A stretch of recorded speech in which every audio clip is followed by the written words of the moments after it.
अस्सलाम वालेकुम क्लास आ गए हैं सब स्टूडेंट्स। वालेकुम अस्सलाम। मैम अभी हाफ आए हैं। चलो अभी फिर 2-3 मिनट वेट करते हैं ताकि थोड़े और स्टूडेंट ज्वाइन कर लें। Yes ma'am.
Ji class,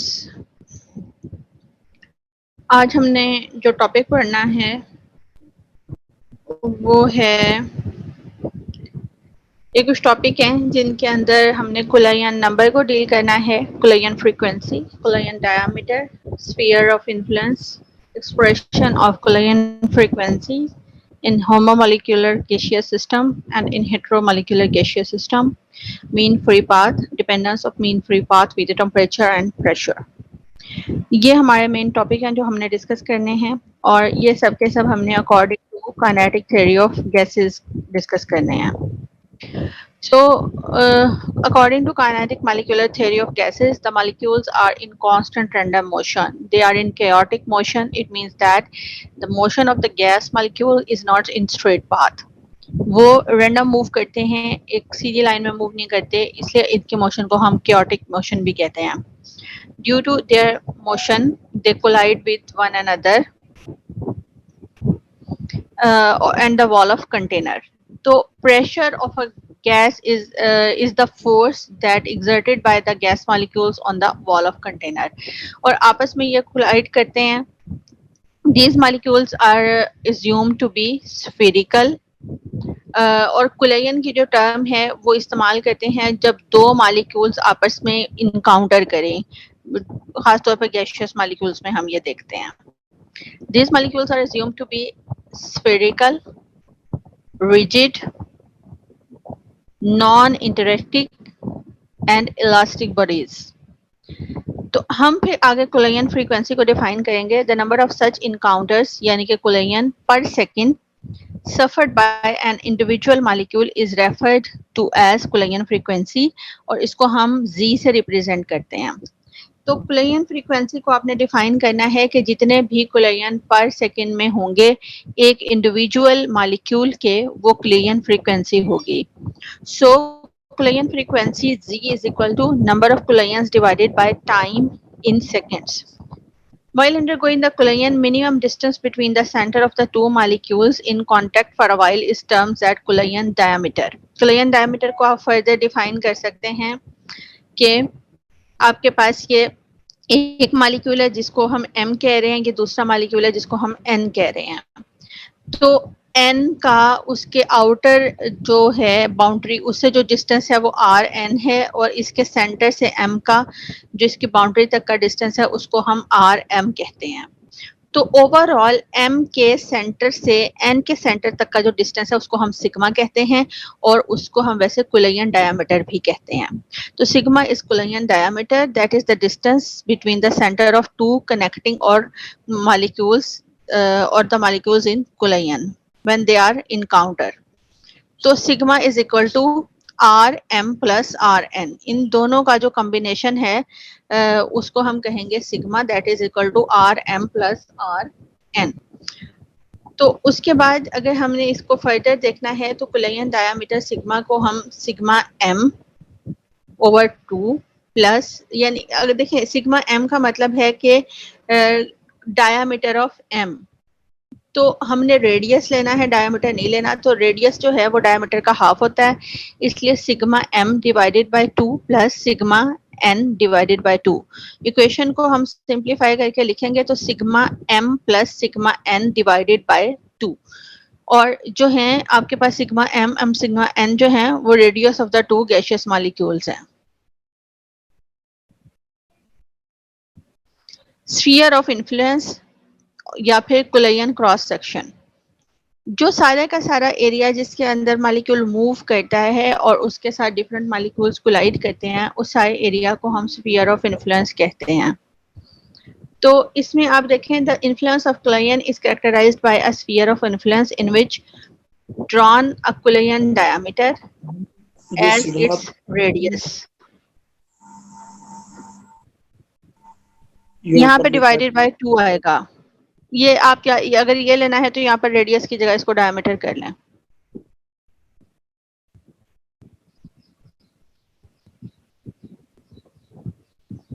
The influence of Kulian is characterized by the sphere of influence which is drawn by the Kulian diameter. या आपके पास Kulian diameter है. Kulian diameter को हम इस sphere of influence का diameter कहते हैं. और ये जो सारा एरिया है इसके अंदर जब गैसियस मॉलिक्यूल मूव करेंगे तो वो एक दूसरे के साथ कोलाइड करेंगे. यहाँ पर हमारे पास जो है एनी अदर मॉलिक्यूल जो भी इसके रास्ते में आएंगे उसके स्फीयर ऑफ इन्फ्लुएंस के अंदर फॉल करेंगे, उनको ये हिट करेंगे. तो ये जो इन्फ्लुएंस ऑफ कुलयन है is characterised by sphere of influence. तो क्रॉस सेक्शनल एरिया जो है कुलयन क्रॉस सेक्शनल एरिया उसको हम रिप्रेजेंट करते हैं पाई सिग्मा स्क्वायर से. So the area of imaginary sphere या फिर sphere of influence of radius sigma, जिसका रेडियस सिग्मा हो उसको हम रिप्रेजेंट करेंगे is equal to pi sigma square के. अब उसके बाद हमारे पास उसको वॉल्यूम है. तो वॉल्यूम जो है वैसे तो 4/3 पाई आर स्क्वायर होता है, पाई आर क्यूब होता है, लेकिन हम आर की जगह यहाँ पर सिग्मा लेकर आएंगे तो यहाँ पर volume of sphere of influence 4/3 pi sigma cube होगा. Expression of number of Kulians in homomolecular gaseous system. Let's assume that only one molecule of a gas is moving and rest are stationary. तो उसमें जो आपके पास molecule है ये इतना distance cover करेगा सी ए जब उसकी वेलोसिटी सी ए होगी. In unit time, a particular molecule covers a distance CA, जो कि एक पॉइंट है from point A to the point B. तो इसमें जो है इसमें जो मॉलिक्यूल्स हैं इसके सेंटर में जितने भी मॉलिक्यूल फॉल करेंगे वो उनके साथ कोलाइड करेगा और इसका जो ये R है ये इसका रेडियस है. ये देखें इसको हाफ कर दिया गया है तो R जो है इस स्फीयर ऑफ इन्फ्लुएंस का रेडियस है. तो हमारी डेरिवेशन यहाँ से स्टार्ट होती है. Volume of a colliding space swept by a single molecule in a unit time. ये इक्वल होता है कोलियन क्रॉस सेक्शन के जिसको हम सीसी भी कहते हैं into distance covered in unit time. Collision cross section मैंने ऑलरेडी आपको बताया कि क्या था, पाई सिग्मा स्क्वायर. और कितना इसने डिस्टेंस कवर किया था ये ऊपर, ये था सी ए. तो यहाँ पर जो volume of the colliding space है इन यूनिट टाइम वो इक्वल होगा pi sigma square into C A. ये आपके पास इक्वेशन नंबर 1 है. अगर आपके पास n number of stationary molecules per unit volume मौजूद हैं तो total number of molecules within the volume आपके पास कितने होंगे. कुछ तो मॉलिक्यूल मूव कर रहे हैं, कुछ हमने कंसिडर किया है कि स्टेशनरी हैं. तो उस वक्त जो वॉल्यूम है, वॉल्यूम आपके पास ये है पाई सिग्मा स्क्वायर सी ए. लेकिन जब n number of stationary molecule आप n करेंगे तो टोटल नंबर ऑफ मॉलिक्यूल्स यानी कि टोटल नंबर रिप्रेजेंट करेंगे हम कैपिटल N से, इक्वल होंगे number of collision by a single molecule per unit time Z1, जो कि इक्वल होगा Z1 इक्वल होगा volume into number of stationary molecule. Volume आपके पास ये है पाई सिग्मा स्क्वायर सी ए और नंबर ऑफ स्टेशनरी मॉलिक्यूल आपके पास ये हैं n. तो आप इस इक्वेशन को capital N will be equal to pi sigma square C A into n. लेकिन तमाम के तमाम मॉलिक्यूल स्टेशनरी नहीं होते. गैसियस मॉलिक्यूल हमेशा एक कांस्टेंट रैंडम मोशन में मौजूद होते हैं. तो actually the motion they experience 3 types of collision. ये हेड ऑन कोलिजन है जो कि 180 डिग्री पे होता है. ये यहाँ से मॉलिक्यूल 1 और यहाँ से मॉलिक्यूल 2 आ रहा है इस डायरेक्शन में, ये एक दूसरे के साथ कोलाइड करेंगे तो ये जो एंगल है वो होगा 180 डिग्री का एंगल. फिर उसके बाद है ग्रेजिंग कोलिजन. ग्रेजिंग कोलिजन में दो molecule side by side move कर रहे होते हैं और चलते हुए इनका इनकाउंटर होता है. तो इसको हम कहते हैं, ये आपके पास इनके दरमियान कोई एंगल नहीं बनता तो ये 0 डिग्री होंगे.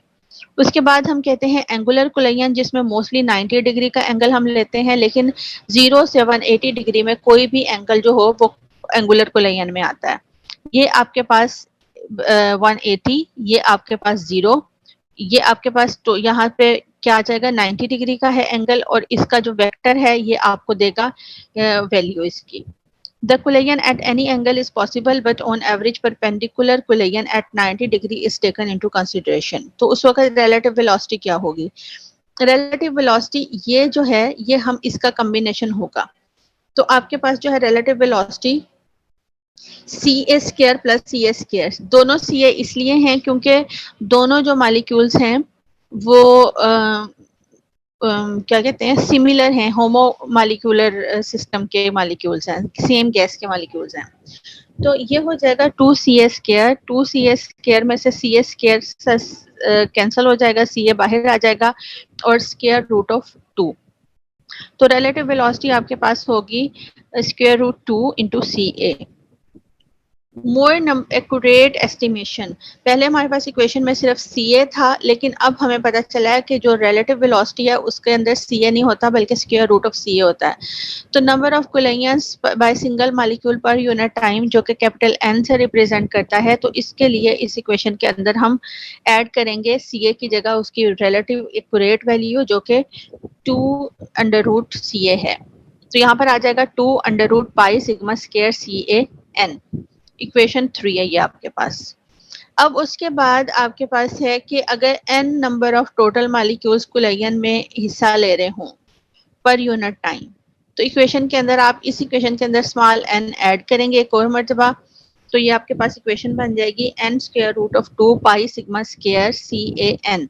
Equation number 4. Since it needs 2 molecule to take place the collision, तो ये सारी इक्वेशन 2 मॉलिक्यूल्स के लिए। अगर आपने सिंगल मॉलिक्यूल को स्टडी करना है तो उस सूरत में आपके पास number of collision Z is equal to half, ये यहाँ पे आपके पास Z की वैल्यू है, Z is equal to half n 2 pi sigma square CAN। तो n स्क्वायर हो जाएगा, तो इक्वेशन बन जाएगी 1/√2। स्क्वायर रूट 2 इस तरह से कि जब आप इसको इसके साथ ले जाके सॉल्व करेंगे तो आपके पास स्क्वायर रूट 2 आ जाएगा। 1/√2 पाई सिग्मा स्क्वायर CAN स्क्वायर। अब हमें पता है कि एवरेज वेलोसिटी की, रिलेटिव वेलोसिटी की वैल्यू क्या है, वो है 8RT पाई m। और ये जो वैल्यू है ये Maxwell distribution equation of velocity से कैलकुलेट की गई है। यहाँ पर m जो है वो मोलर मास है, r जर्नल गैस कांस्टेंट है, और m जो टेम्परेचर है वो T है एब्सोल्यूट 0। अब हमने इक्वेशन को एक्सपेंड करना है, यानी कि CA की जगह इसकी वैल्यू सब्स्टिट्यूट कर देनी है इक्वेशन में।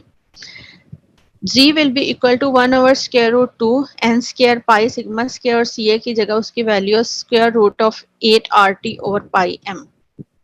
इक्वेशन को जब हम सॉल्व करेंगे तो 8 को अगर हम सॉल्व करें तो वो होता है 2√2। तो यहाँ पर आपके पास इक्वेशन आ जाएगी 1/√2 n square sigma square pi 2√2 square RT over pi m।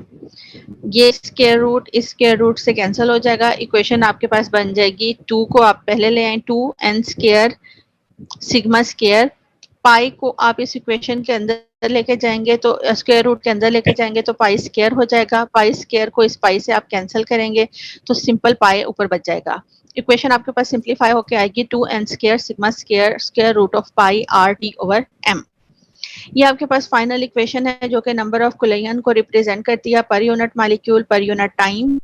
अगर हम देखें तो ये कोलिजन फ्रीक्वेंसी आपके पास Z is directly proportional to sigma square. जितने आपका कोलिजन डायमीटर ज्यादा होगा उतना ही जो है रेडियस ज्यादा होगा और उतनी ही इसकी जो फ्रीक्वेंसी है वो ज्यादा होगी। यहाँ पर आपके पास कोलिजन डायमीटर ये directly proportional increases, collision frequency also increases sharply. लेकिन मोलर मास की सूरत में इंक्रीज कोलिजन डायमीटर जो है वो मास के साथ आपके पास आ जाएगा। Collision frequency Z also increases as the number of molecules per collision cross section increases. तो ये n जो है वो Z is directly proportional to n square आ जाएगा। अब नंबर ऑफ मॉलिक्यूल्स जो है इंक्रीज करने से डेंसिटी इंक्रीज हो जाती है और डेंसिटी के इंक्रीज करने से प्रेशर इंक्रीज हो जाता है। तो इसलिए इंक्रीज इन डेंसिटी हो या इंक्रीज इन प्रेशर हो, दोनों के इंक्रीज होने से Z की वैल्यू इंक्रीज हो जाएगी। और जब टेम्परेचर इंक्रीज होता है तो टेम्परेचर के साथ काइनेटिक एनर्जी इंक्रीज हो जाती है मॉलिक्यूल्स की। काइनेटिक एनर्जी इंक्रीज होती है तो उनकी वाइब्रेशन इंक्रीज हो जाती है जिसकी वजह से उनकी वेलोसिटी भी इंक्रीज हो जाती है, और अल्टीमेटली उसके इंक्रीज होने से कोलिजन फ्रीक्वेंसी भी इंक्रीज हो जाती है। तो ये मैं आप लोगों का आज का है, इसको एक मरतबा देख लें, फिर उसके बाद इंशाल्लाह नेक्स्ट जो है वो हम नेक्स्ट उसमें पढ़ेंगे। इसको देख लें एक मरतबा।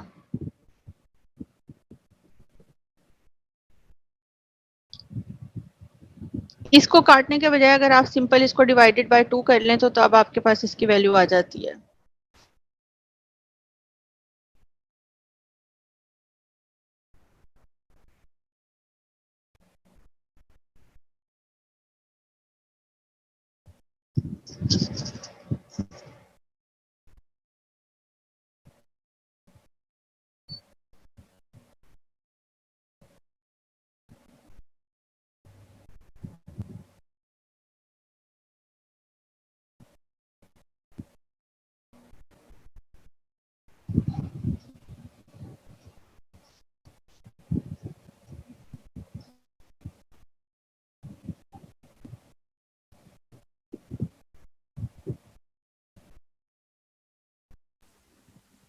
मैम ये बता दें एक बार, ये स्फीयर ऑफ इन्फ्लुएंस और इमेजिनरी स्फीयर उसका रेडियस सिग्मा है जो, इसके बारे में एक्सप्लेन कर दें। ये जो इसका कोलिजन डायमीटर है ना, ये ये इसका जो स्फीयर ऑफ इन्फ्लुएंस है उसके रेडियस को हम कंसिडर करते हैं। और ये वो पाथ है जिसमें एक मॉलिक्यूल ट्रेवल करता है और रास्ते में जो जो इस एयर के पाथ में आते हैं वो इनको हिट करता है, और जो इसके रास्ते में नहीं आते वो उनको सेव करता जाता है। तो वो पूरा एरिया जिसके अंदर ये कोलाइड कर सकता है दूसरे मॉलिक्यूल्स के साथ, उसको स्फीयर ऑफ इन्फ्लुएंस कहते हैं। तो रेडियस मैम उसका सिग्मा कैसे हो गया फिर?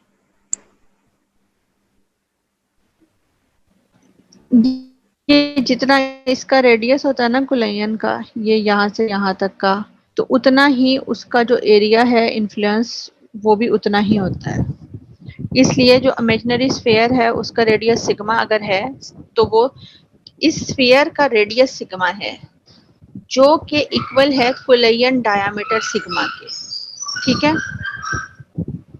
मतलब कुलयन डायमीटर सिग्मा जितना होगा उतना ही स्फीयर ऑफ इन्फ्लुएंस का रेडियस होगा, तो वो सेम होते हैं।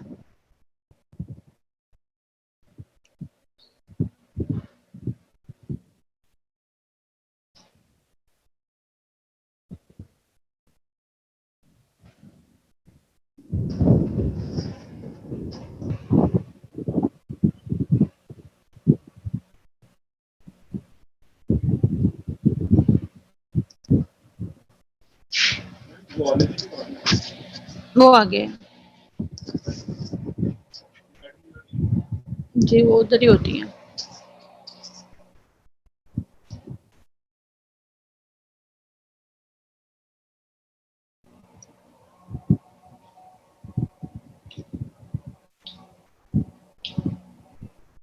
इस डेरिवेशन को अपनी नोटबुक के ऊपर करें ताकि आपको फर्दर समझने में आसानी रहे।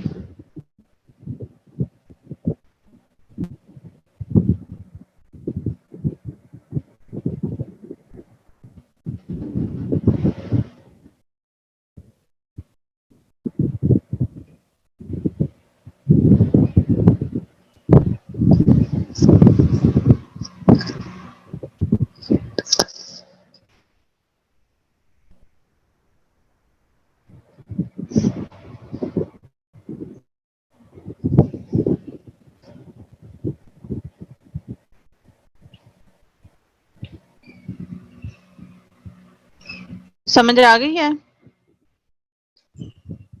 मैम ये सी ए यहाँ पे स्प्लिट है, कहाँ पे? ये ऊपर लिखा हुआ था यहाँ पे सी ए इज इक्वल टू, इससे ऊपर है थोड़ा। ये यहाँ पे ये इसकी वेलोसिटी है, रिलेटिव वेलोसिटी, इसकी वेलोसिटी है वैसे ये, और इसको हम इक्वल करते हैं जितना उसने डिस्टेंस कवर किया है उससे, और ये जो रिलेटिव वेलोसिटी है इसमें इसके साथ हम स्क्वायर रूट ऑफ 2 ऐड करते हैं।